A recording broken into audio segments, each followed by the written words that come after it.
శ్రీమాత్రే నమ. జయ గురు దత్తాత్రేయ నమ.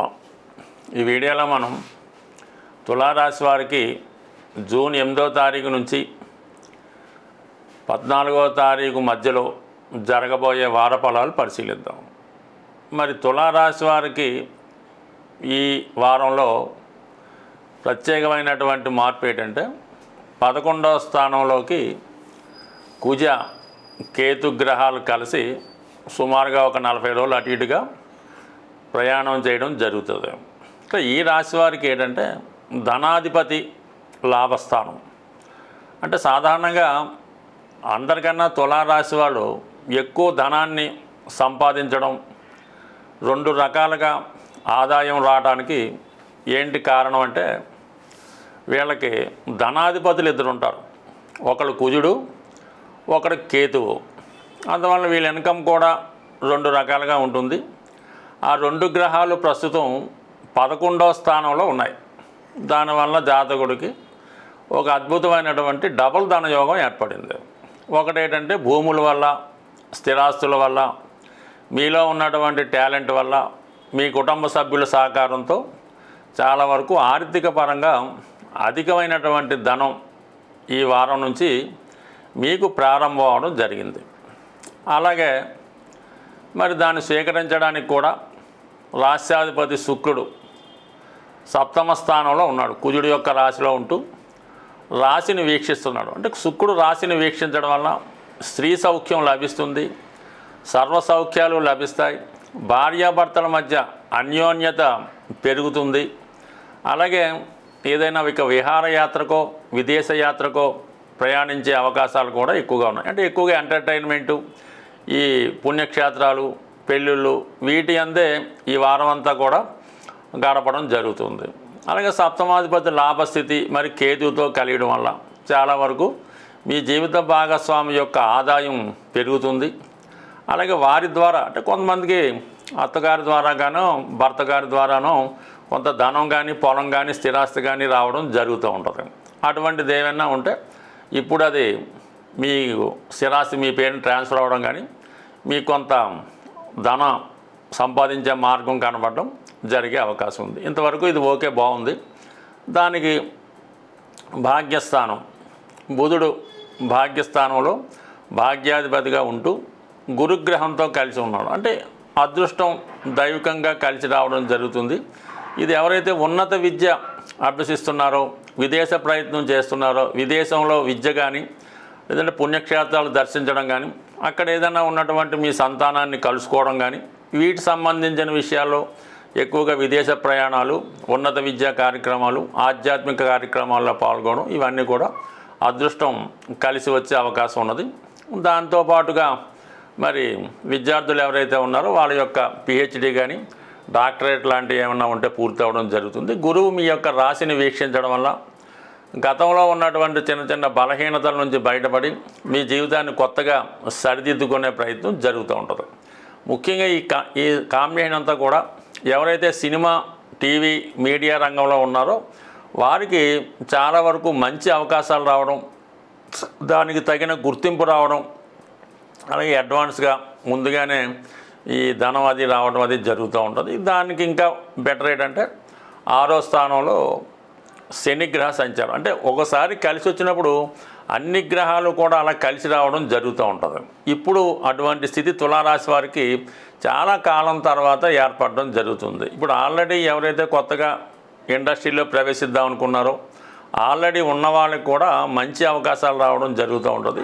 అలాగే తులారాశి సక్సెస్ఫుల్గా ఉన్నప్పుడు ఇండస్ట్రీ కూడా బలంగా ఉంటుంది. అంటే నాట్ ఓన్లీ ఒక్క సినిమా పరిశ్రమే కాకుండా అలాగే దానికి సంబంధించిన గోల్డ్ సంబంధించింది కానీ, అలాగే స్థిరాస్తి సంబంధించినవి కానీ, సాఫ్ట్వేర్ సంబంధించింది, బ్యాంక్ అండ్ ఫైనాన్స్, ఆటోమొబైల్ రంగాలు, ఇవన్నీ కూడా డెవలప్ అవడం వల్ల దాని మీద ఆధారపడుతున్న వాళ్ళకి ఈ అవకాశాలు రావడం జరుగుతుంది. 6వ స్థానంలో సాటర్న్ కూడా మీకు సుమారుగా 2 సంవత్సరాల పాటు కొత్త ఉద్యోగ ప్రయత్నాలు ఫలించడం జరుగుతూ ఉంటుంది. అంటే మీరు ఇన్ని బాగున్నప్పుడు కూడా 5వ స్థానంలో ఉన్నటువంటి రాహు వల్ల స్పెక్యులేషను, ఈజీగా ధనం సంపాదించాలనే ఉద్దేశంతో ఈ స్పెక్యులేషన్ వాటి జోలికి వెళ్ళొద్దు. అలాగే మీరు ఎవరినైతే బాగా నమ్ముతారో వాళ్ళ వల్ల కూడా నమ్మక ద్రోహం జరిగే అవకాశం ఉంది. కొన్ని సందర్భాల్లో లవ్ బ్రేకప్స్ కూడా జరగవచ్చు, అది మోసం రూపేణ కూడా కావచ్చు. కాబట్టి ఇటువంటి ఈజీ మనీ, నమ్మక ద్రోహం ఇటువంటి వాటికి వెళ్లకుండా నిజాయితీగా మీ సామర్థ్యాన్ని మీరు నమ్ముకుంటే 100% రాబోయే రోజుల్లో చాలా బ్యూటిఫుల్ సక్సెస్ మీకు రాబోతుంది. స్వస్తి. ఇప్పుడు ఉన్నటువంటి ఈ గ్రహస్థితి ప్రకారం ఈ కుజ కేతువుల కలయిక చాలా వరకు ప్రతి ఒక్క వారికి కూడా ఆర్థికపరమైనటువంటి సమస్యలు కంపల్సరీగా ఏర్పడుతుంటాయి. ఆర్థికపరమైనటువంటి ఒత్తిడి ఎక్కువగా ఉంటుంది. అంటే ఏదైనా వాళ్ళ అవసరాలను బట్టి మీకు గతంలో వాళ్ళు ఇచ్చినటువంటి ధనం వాళ్ళు వసూలు చేయొచ్చు. మీకు రావాల్సిన ధనం రావాలన్నా ఈ సమయంలో ఒక చక్కని రెమెడీ ఉంది. అంటే ఈ రెమెడీ మనకి రేపు అంటే ఆల్రెడీ స్టార్ట్ అయింది. జూన్ 7వ తారీఖు నుంచి సుమారుగా 45 రోజుల వరకు ఈ రెమెడీ పనిచేస్తూ ఉంటుంది. ఇదేంటంటే మెయిన్ అప్పులు తీరడానికి, అప్పు దొరకడానికి, భూమి సంబంధించిన సమస్యలు పరిష్కారానికి, అన్నదమ్ముల మధ్య ఉన్నటువంటి ప్రాబ్లమ్ సాల్వ్ అవ్వడానికి, వివాహం తొందరగా అవ్వడానికి, భార్యాభర్తల మధ్య ఉన్నటువంటి ఇబ్బందులు తొలగడానికి, ఎవరైతే ఇబ్బంది ఫేస్ చేస్తున్నారో వారు ఈ రెమెడీ చేయవలసి ఉంటుంది. ఇది విఘ్నేశ్వరుడు సంబంధించింది. కామన్గా వినాయకుడు అనేక రకాల రూపాల్లో దొరుకుతాయి. అంటే ఎరుపు రంగుతో తయారు చేయడం అంటే ఏదన్నా ఒక చెక్కతో తయారు చేసిందన్నా, అది తెల్ల జిల్లేడు అవ్వచ్చు, లేదంటే వేపతో అవ్వచ్చు. ఈ జిల్లేడుతో చేసినటువంటి వినాయకుడు బొమ్మకి సింధూరం రంగు అంటే పూర్తి రెడ్ అన్నా పర్లేదు, సింధూరం రంగు అన్నా, ఎరుపు రంగు వినాయకుడు విగ్రహాన్ని అంటే ఒక ఏమీ పెద్ద పర్వాలేదు, 3 అంగుళాలు ఉండొచ్చు, 5 అంగుళాలు ఉండొచ్చు, 8 అంగుళాలు కూడా ఉండొచ్చు. పుష్టిగా ఉన్నటువంటిది, లోన ఎంటీ లేకుండా చాలా సాలిడ్గా ఉండాలి. ఆ వినాయకుడి యొక్క ఎరుపు రంగు పుయ్యవలసి ఉంటుంది. లేదంటే రాగి అంటే కాపర్తో సాలిడ్గా తయారు చేయనటువంటి కాపర్తో చేయని విఘ్నేశ్వరుడు విగ్రహం అన్నా పర్వాలేదు.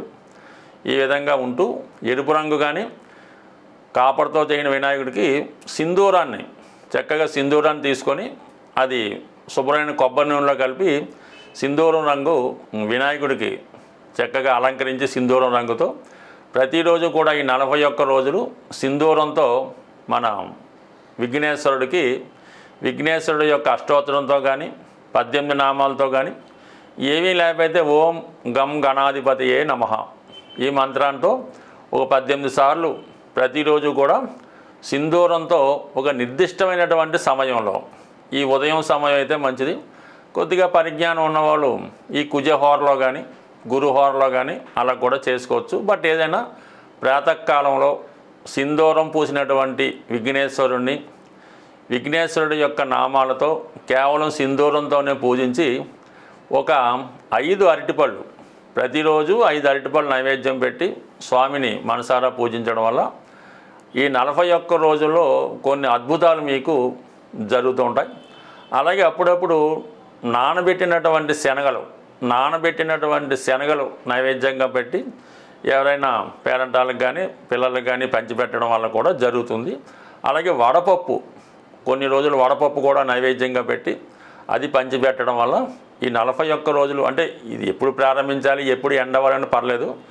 ఏదైనా ఒక మంచి రోజు మీకు అనుకూలమైనటువంటి సాధనతాల్లో ఈ చిన్న రెమెడీ మనస్ఫూర్తిగా చేయడం వల్ల దీనికి నియమాలు లేవు. ఆడవాళ్ళు, మగవాళ్ళు, పిల్లలు అందరూ కూడా చేసుకోవచ్చు. మీ ఆహారపు అలవాట్లు కూడా మార్చుకునే పని లేదు. చక్కగా నిష్ఠతో చేయడం వల్ల 100% ఏదైనా కుజుడికి సంబంధించినటువంటి సమస్య అంటే కేతువుతో కలిసి ఉండడం వల్ల విఘ్నేశ్వరుడు అనుగ్రహంతో కంప్లీట్గా సక్సెస్ అవ్వడం జరుగుతుంది. స్వస్తి.